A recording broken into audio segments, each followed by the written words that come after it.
All right. So with that, this embarks the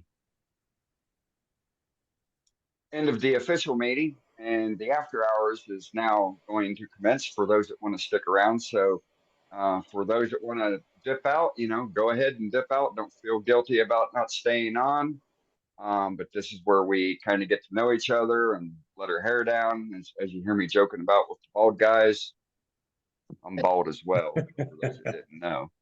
So I'm allowed to make those jokes.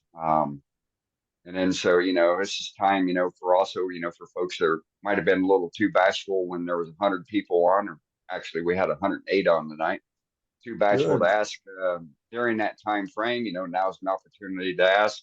Sometimes, a turner within the group has been known to actually chuck a piece up and show how to do it. So if there's anything that needs to be demystified, it's best to get it done and out of the way within the next hour. Otherwise, we're just gonna shoot the shit and chew on the fat. Well, Dane, I got a question for you. Well, somebody might have an answer for you. Is it true that hair don't grow where the brain is dead? No, that's see now that's a myth. That's a big myth. So if you got a big see if you got a lot of brain mass in there, it impedes the hair growth, to go down and to take root. So the brain matter pushes the hair follicles out. The brain pushes the hair follicles out of the scalp. Dan, that That's might right. explain what's going on with my head. The brain. Right. Damn, you wish, Dane. I wanted to show you that Hey, parting tool that I made, Dane. Yeah, that looks cool. yeah, it looks good, Dan. Looks Very well good. done, Dan. Yeah, very nice. that's If crazy. I can hold it now, I think it's all I'm going to need for cutting them boards, for board to a bowl. Board from a bowl. Yep. Bow from a board. Yeah, I'm just So- Now what's- that it's what's- after hours, I was going to tell Todd had done one of the chisels also. He's talking about hammering his ferrule on. The easiest way is to leave the butt end chucked up on the chuck where you had it mounted, and take your center out of the tailstock and put a board back there and use your screw to press that ferrule on. You press it on real tight that way. You don't have to bang on it. Yep. Right. And then another way to do it, it's even better, in my opinion, is to take a socket. And you put a socket there, and then you use your tailstock just to force it on. I've done that in the past, and this Yeah. one was a little bit tighter. And I don't know. I saw one of those guys. It wasn't Rothman. It was that guy. I can't remember his name, and he had hammered it on there. And in the past, I've used a little epoxy with them, and they were looser. And I went tight and hammered that thing on there and got Yeah. carried away. No worries. Yeah. And then so another trick that I do whenever for my copper or brass ferrules is the end that's going to be going over the tenon. I will flatten that, and then so that will create a burr on the inside, and so as it's going down, it will cut. And then once it reaches that point, and then it seats in, once it seats up against the end of your tool handle. Yeah, and I sort of did the same thing, Dane. I had cut that thing in two, Right. with a pipe cutter, and then the part that I had cut has like the opposite on it that you want, and so I took my file and just filed the inside of that out, which left that sharp edge on it, and that's what I hammered down. Yeah. Okay. Yeah, that thing's not going to go anywhere. You don't even need. It'll cut its way in. Yeah, and right, it did. yeah, It well, like yeah, peeled. exactly. It peeled some out at the end. Yeah. Yep. And then what I also did with it, Dane, because of the the thinness of it and everything, and having a round hole where I drilled, is I did take a dowel and I sanded that thing like halfway down and cut Uh-huh. and epoxied in on both sides of it. Okay. And it Right was on. because of that, like out of what I would normally do, and I had it off the lathe and was looking at that stuff and trying to size it right. And I was like, Yeah. oh, that works. And I just glued it in there. Good. I'm glad those tips helped. Yeah. So You know, you job. could have taken the live center out and put the blade of your parting tool there through your tailstock to continue your turning. I'm not going to tell you what I actually did there, but you can see little marks in this ferrule from where it was chucked. Yeah. But Up in there. after you glued Yeah. your parting tool into it, you could have put that through your tailstock to finish turning the handle. Yeah. And I actually turned it around and put it through the headstock and grabbed it up there. I did something sort of similar. Yeah, But that wouldn't- works too. Yep, nothing wrong with that. Then if you have a live Jacobs chuck, and you could also, if you had one of them, you could have, clamped down on your blade or your round stock and proceeded to turn it as well. I see what you're saying. Yeah. Here, I'll pull mine out. Not everybody has one.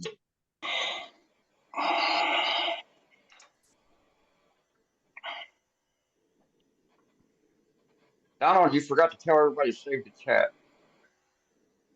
Oh, yeah. I tried, but I couldn't get it. Yeah. Midway the net was. So, Jacob's chuck, 3-jaw, just like any other, except it's a But it's live. on a live center. Yeah.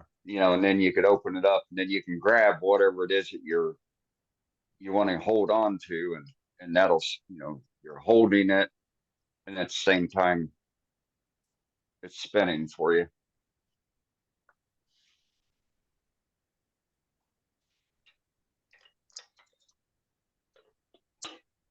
No, I- I can guarantee I don't have one. I still haven't sharpened the end of it and then actually tried to cut a board with it. But the edge that's on it already is just sharp. Of course, it's shaped poorly, but I think they're going to work pretty well. Yeah, I believe so. And I'm hoping that because it's thin, there'll be a little less heat with it, little less friction with it. So small, I don't know. It's not having to hit those curves as much. Yep. So I don't know. Yeah, you're still going to need to open it up, just like any other time when you're using a Yeah. parting tool. Make that hole Whether a it's little wider. whether it's big or small, you're still going to generate that friction. Yeah. So one other thing that you want to do on flat bar stock is to flatten the sides.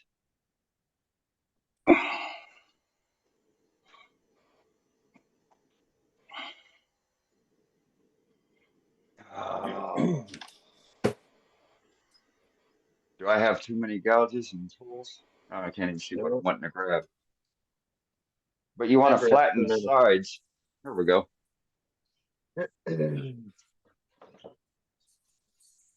And then, because 9 times out of 10, just like a plane iron or a bench chisel, the backs, they look flat when you look at them, but they're not. But they're not. Yeah.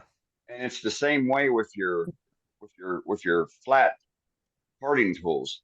If it's concave, wider up here at the top, and you're just talking thousandths of an inch, or down here at the bottom, it's going to create additional friction. So just flatten, on a diamond stone. Yeah. And you want to do that, do the same thing, to your scrapers as well. Just like you would on surface. on the bottom of like a normal woodworking chisel or something. Right, just like Yeah. on the bottom of a bench chisel or a plane Yeah. iron. Yeah. And you'll be surprised how much better they'll cut and how much it'll reduce the amount of slop that you got to make, as you're making your cut in. Yeah.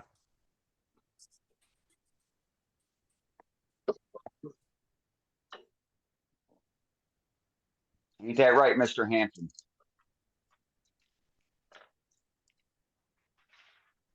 Who? Oh, he's Mr. Hampton. He's muted.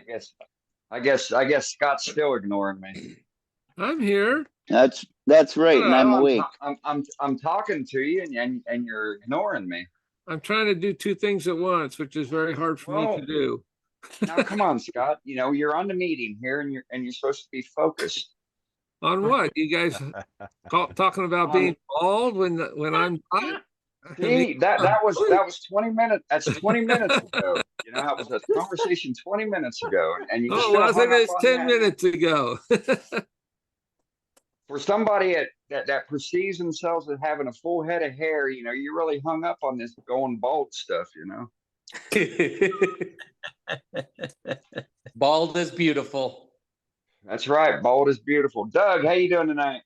Hey, good. Hey, I finally turned another big old chunk of eucalyptus, and I All used right. I used the boiled linseed oil again, like you'd recommended. I don't know, 150 years ago, whenever I made a big one, and it turned out pretty cool. I'll Nice. show it to you here. Let me Spotlight am I it. showing up on your Yeah, side? you are, but let me get you spotlighted so you don't pop in and out. Oh yeah, that looks good. Kept the bark right there, and then Yeah, kept the bark right there. that stuff smells And so then- good when you're turning, don't it? Yeah. But so now I'm kind of torn. I was like, I usually make everything shiny, but so the only thing that's on this right now is the boiled linseed oil. I'd And still make it there's shiny. about, I don't know, 3 or 4 coats of boiled linseed oil on there. And then I was No kind of like, admittance. maybe I like it flat. I don't know.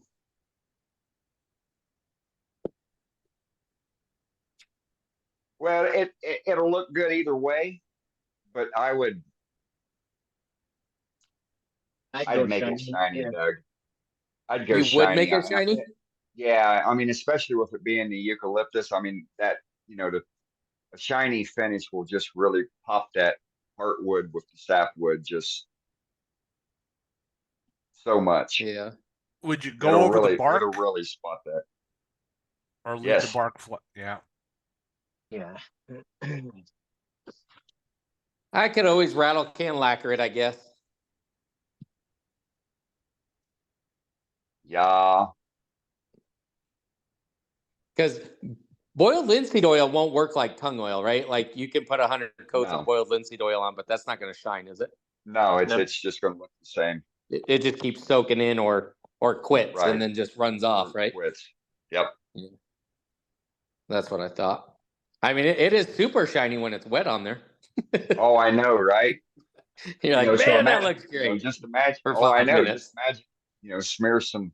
Once you put some tongue oil on there, or your lacquers, or you're a lacquer boy, right? Yeah, that's why I usually use, just because Yeah. I'm cheap. No, you're in a hurry. Yeah. It looks good.